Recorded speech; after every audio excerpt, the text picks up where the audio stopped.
ने पिछले टॉपिक में कुछ प्रॉपर्टीज़ पढ़ी थी फ़ॉन्ट्स की। आज हम टेक्स्ट की प्रॉपर्टी पढ़ते हैं, ठीक है? तो इससे पहले मैं क्या करूँ, इसको मैं कमेंट करूँ। इसके साथ मैं कमेंट करता हूँ डबल लाइन कमेंट। एक होता है सिंगल लाइन कमेंट, एक होता है डबल लाइन कमेंट। ये देखिए, ये सिंगल लाइन कमेंट है और ये डबल लाइन कमेंट है। तो मैं आता हूँ और इस पे यहाँ पर कुछ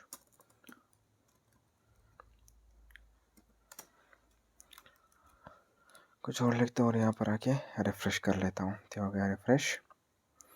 तो यार हमारा एक प्रॉपर्टी है, टेक्स्ट डेकोरेशन है, टेक्स्ट ट्रांसफॉर्म है, text decoration, text transform, text indent. इसमें स्पेस नहीं है, डैश है। एक है लेटर स्पेसिंग, एक है वर्ड स्पेसिंग, एक है टेक्स्ट शैडो और लाइन हाइट।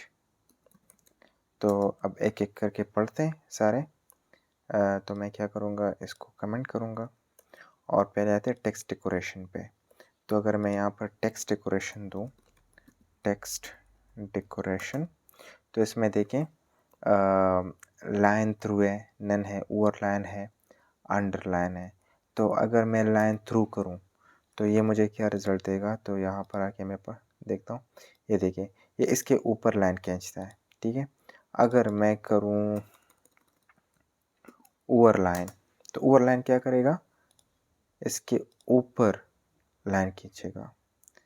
अगर मैं इसको अंडरलाइन करूं, जैसे यू एलिमेंट की प्रॉपर्टी है, ये अंडरलाइन हो गया, ठीक है। और एक है अंडरलाइन ओवरलाइन,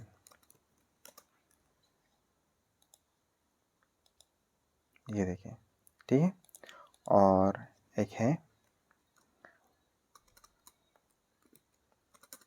लाइन थ्रू और ओवरलाइन, में दोनों एक साथ लिखूं तो ये मुझे क्या रिजल्ट देता है, ये देखिए। तो आप तीनों को भी underline, line through and overline तीनों प्रॉपर्टी दे सकते हैं, ठीक है। तो ये आपका हो गया टेक्स्ट डेकोरेशन। इसके बाद आते हैं, इसको कमेंट करते हैं, क्योंकि अगर मैं यहाँ इसको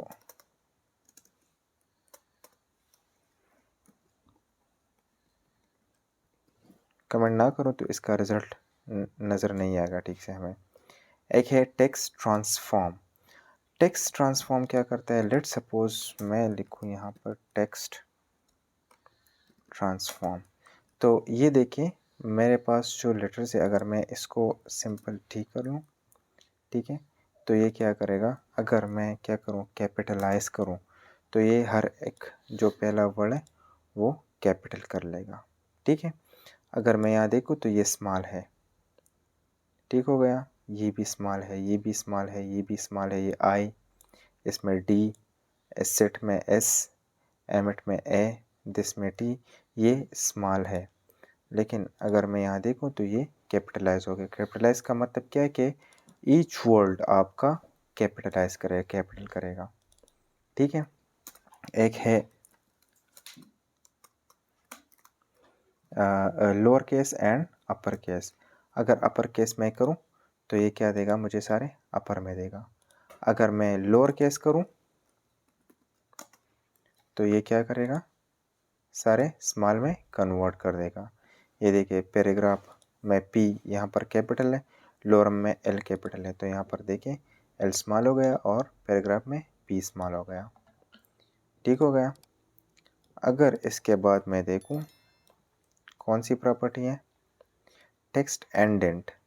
अगर मैं इसको क्या करूं, यहाँ पर इसको कॉपी कर लूं, पेस्ट कर लूं और इसको मैं क्लासेस दूँ ए, इसको मैं दूँ क्लास बी, और इसको मैं क्लास दूँ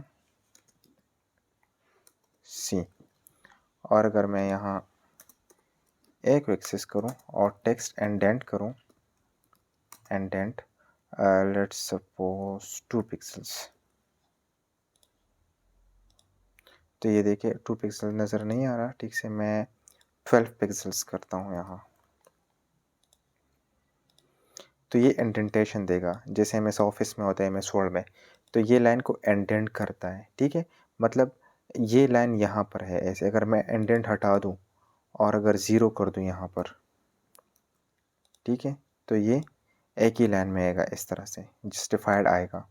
लेकिन अगर मैं क्या करूँ, इसको ज़्यादा करूँ, तो ये देखिए आपका इंडेंट आ गया, ठीक है। अब क्या है, लेटर स्पेसिंग। अब इन लेटर्स में स्पेस देने के लिए मैं क्या करूँ, लेटर स्पेसिंग, और अगर मैं कर दूँ 3 पिक्सल्स तो क्या होगा, ये देखिए ये लेटर स्पेसिंग ज़्यादा हो गया, ठीक है।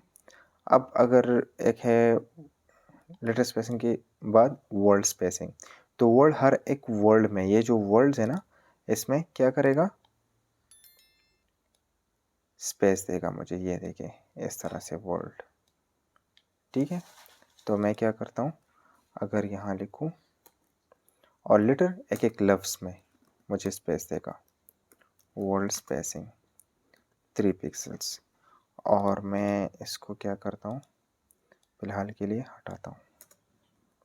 आपने लेटर स्पेसिंग का इफ़ेक्ट देखा, तो ये हो गया आपका वर्ड स्पेसिंग। ये देखिए वर्ड स्पेसिंग, स्पेसिंग ज़्यादा हो गई। इसके बाद क्या करते हैं,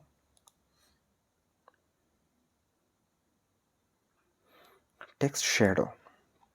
तो अगर मैं क्लास बी को लेट्स सपोज शेड दे रहा हूँ, बी टेक्स्ट शेडो, और अगर मैं क्या करूँ, 1 पिक्सल 3 पिक्सल्स और 1 पिक्सल्स और ब्लैक कर दूँ,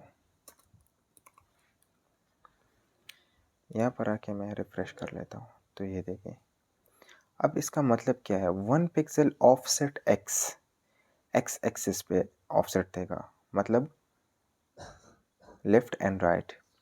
ये ऑफसेट वही है, मतलब टॉप एंड बॉटम। और ये क्या है, ये आपका ब्लर इफेक्ट है, ब्लर कितना होगा, और ये आपका कलर है, ठीक है। अगर मैं इसको 2 कर लूँ, ये देखिए इफेक्ट चेंज हो रहा है। अगर ब्लर ज़्यादा करूँ तो ज़्यादा ब्लर होगा, ये देखिए। इसका साइज़ अगर मैं क्या करूँ, ज़्यादा करूँ टेक्स्ट साइज से,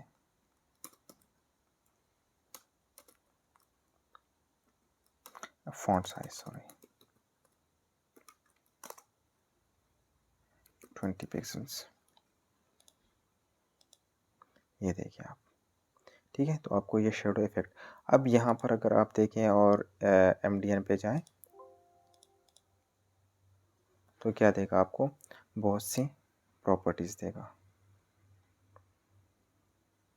ये तो मैं फ़ोन पे आ गया, सॉरी, टेक्स्ट शेडो पे जाएं आप, ये देखिए मैं पहले कलर भी लिख सकता हूँ, फिर ऑफसेट लिख सकता हूँ, फिर ब्लर लिख सकता हूँ। ये ऑफसेट हो गए और ये आपके कलर हो गए, ये आपका कलर, ये आपके ऑफसेट हो गए, ये आपके ऑफसेट हो गए ये दोनों। और बाकी जो है आपका क्या लेगा बाय डिफ़ॉल्ट। अगर मैं इसको यहाँ पर ट्राई करूँ, यहाँ इसको रिमूव करूँ, ये देखिए ये by default colour, by default blur effect इन्होंने लिए।